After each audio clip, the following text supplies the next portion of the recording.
मी प्रत्यगात्मा जीव साक्षी अधिष्ठान जीव मात्र लक्ष्मी द्वैत उठताची महाभक्ती नाम रूपाचे मी प्रत्यगात्मा जीव साक्षी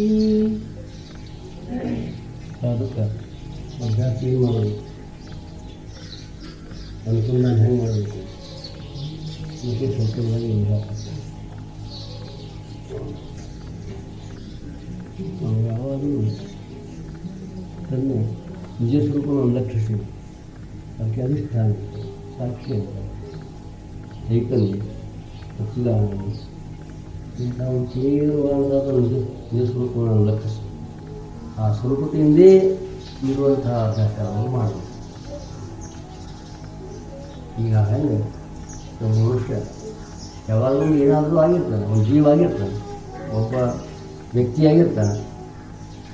ಇಂಥ ನಾಮ ರೂಪ ಆಕಾರ ಗುಣ ವೈಭವ ಅಧಿಕಾರ ಊರು ದೇಶ ಭಾಷಾ ಇತ್ಯಾದಿಗಳೇನು ನನ್ನೊಂದು ಎಲ್ಲ ಇಟ್ಕೊಂಡು ಹೆಂಗೆ ಒಬ್ಬ ಇರ್ತಾನೆ ಯಾವಾಗಲೂ ಹಾಗೆ ಸಾಧಕ ಯಾವಾಗಲೂ ನಾ ಕೇವಲ ಸಚ್ಚಿದಾನಂದ ಆತ್ಮಜ್ಞ ಚೈತನ್ಯಗಣ ಪರಿಪೂರ್ಣ ಪರಮಾನಂದ ಸ್ವರೂಪ ಅಲಿಪ್ತ ಅಸಂಗ ಅಂತ ಕೇವಲ ತನ್ನ ನಿಜಸ್ಥಿತಿಯನ್ನು ಲಕ್ಷಿಸಿ ಆ ಸ್ಥಿತಿಯಿಂದಲೇ ಇರುವಂಥ ಅಭ್ಯಾಸ ಮಾಡ್ತಾರೆ.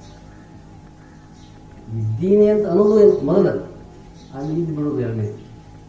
ಬರೀ ಎಲ್ಲ ಇದ್ದೀನಿ ಅನ್ನೋದು ಅಭ್ಯಾಸ ಮಾಡ್ತಾರೆ. ಶಿವೋಹಂ ಶಿವೋಹಂ ಶಿವೋಹಂ ಅಂತ ಶುರು ಏನ್ರ ಜೀವೋಹಂ ಎಲ್ಲಿ ತೆಗ್ದಿರ್ತದೆ ಶಿವೋಹಂ ಬೇಕಾಗಿತ್ತು, ಅನ್ಬೇಕಾಗಿತ್ತು. ನಾನು ಜೀವಿದ್ದೀನಿ, ನನ್ನ ಸುಖ ಅದ, ನನ್ನ ದುಃಖ ಅದ, ನನ್ನ ಲಾಭ ಅದ, ನನ್ನ ಹಾನಿ ಅದ, ನನ್ನ ಹಿಂಗೆ ನನ್ನ ಹಂಗಾತು ಹಿಂಗಾತು ಅಂತ ಹಿಂಗೆ ಇದ್ದದ್ದು ಕಲ್ಪನೆ ಮಾಡ್ತಿದ್ದ.